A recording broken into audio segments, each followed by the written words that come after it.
बहुत शुक्रिया अदीप भाई मुझे यहाँ बुलाने के लिए।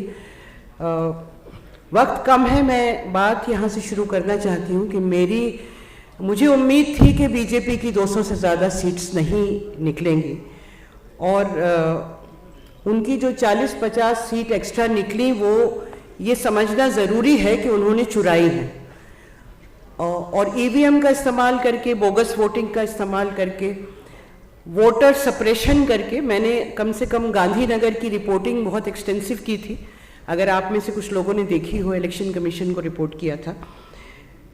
हम इलेक्शन होने के बाद ये भूल जाते हैं कि किस तरह इलेक्शन को अंडरमाइन किया जा रहा है और मेरी गुजारिश है ख़ासतौर से जो पॉलिटिकल लीडर्स यहाँ बैठे हैं उनसे, क्योंकि शायद 2012 से मेरी लगातार ईवीएम के ऊपर उनसे गुफ्तगू चल रही है और हम कहीं भी कंक्लूसिव नतीजे पे पहुँचे नहीं। तो एक वो लड़ाई बहुत अहम लड़ाई है क्योंकि हम आगे की बात कर रहे हैं।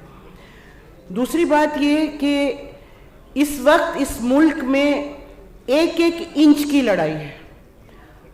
जिस तरह से पिछले 30 सालों में आरएसएस और संघ परिवार ने हमारे दिलों और दिमागों पे कब्जा किया है और जिस तरह इन्फिल्ट्रेट किया है सारी पब्लिक स्पेसेस में, उसमें एक एक जगह से लड़के वो जगह वापस लेनी बहुत ज़रूरी है।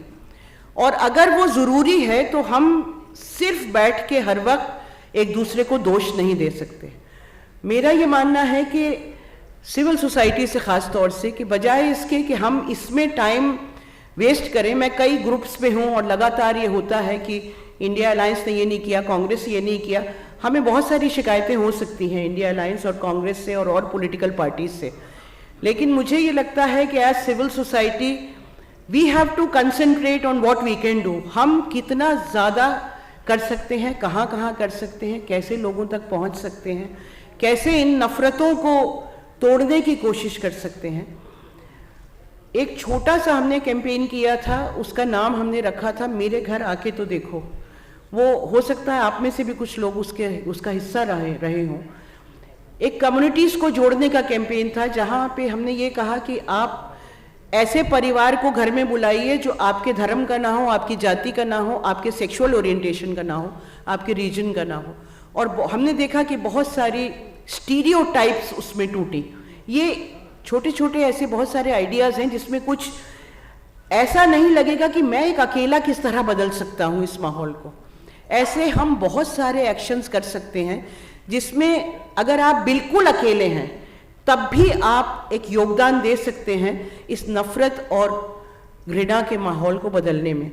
और मेरी यही गुजारिश है कि आप जिस भी स्टेट से आए हैं, इस वक्त बहुत इम्पॉर्टेंट है।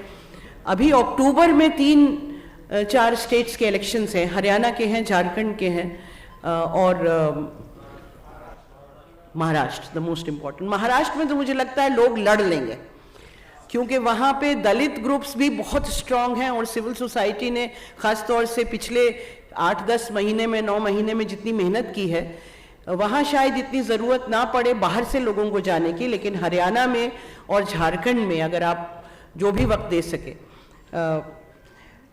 ये बहुत मुश्किल लड़ाई है। और हम कई बार भूल जाते हैं कि जिस तरह का यूफोरिया था सिविल सोसाइटी में भी और इंडिया अलायंस में भी, जो जैसे मनोज झा ने कहा कि मुझे बहुत मायूसी हुई क्योंकि मैं ये समझती हूँ कि जब फांसीवादी ताकतें कब्जा करती हैं, भले ही 2 सीट से, 2 नंबर से या 4 सीट से एक्स्ट्रा से कब्जा किया हो, लेकिन वो फिर गद्दी को छोड़ती नहीं है। हमने 4 जून के बाद से आज तक क्या कुछ नहीं देखा। 3 जगह लिंचिंग्स हो चुकी हैं, जर्नलिस्ट के ऊपर केसेस लग चुके हैं, अरुंधति रॉय पे केस लग चुके हैं। यूपी और मध्य प्रदेश में मुसलमानों के घर बुलडोजर से तोड़े जा चुके हैं क्योंकि किसी के घर में शायद बीफ था। जितने कुछ, और बाकी मैं नीट और उस सब की बात नहीं कर रही क्योंकि वो तो सारी पॉलिटिकल पार्टीज कर रही हैं। ये भी सच है कि इस बार जितनी भी सीट इंडिया अलायंस की आई उसमें एक मेजर रीजन ये थी कि मुस्लिम कंसोलिडेट वोट इंडिया अलायंस को पड़ा, इस बार बिखरा नहीं, चाहे वो वैसी साहब हो या कोई और, वहां वोट नहीं गया। और दूसरी बात ये कि दलितों ने पहली बार मायावती का साथ छोड़ के संविधान को बचाने के लिए इंडिया अलायंस को वोट दिया। ये मेरी गुजारिश है क्योंकि यहाँ पे इंडिया अलायंस के साथी बैठे हैं कि आप हर चीज पे बात कर रहे हैं। 4 जून के बाद जो कुछ इस मुल्क में हुआ है, आप हर चीज पे बात कर रहे हैं, लेकिन आप ये नहीं कह रहे कि लगातार मुसलमानों के ऊपर पहले की तरह ही हमले शुरू हो गए हैं। उसके लिए बोलने की जरूरत है। जितना पोलराइज ये मुल्क हो चुका है, बल्कि 2002 में हो गया था, या उससे भी पहले हम जाएं तो बाबरी मस्जिद, और उससे पहले जाएं तो 1984। मुल्क जितना पोलराइज हो चुका है, उससे ज्यादा पोलराइज नहीं हो सकता अगर आप मुसलमान के नाम लेके और उसके साथ खड़े हो जाएंगे। बल्कि अगर आप सेकुलर फील्ड पे लड़ाई लड़ेंगे तो आपकी परसेंटेज ऑफ वोट्स बढ़ेगी, आपका सपोर्ट बढ़ेगा। ये कम से कम जो लोग सेकुलरिज्म की लड़ाई लड़ रहे हैं, हमारा ये मानना है।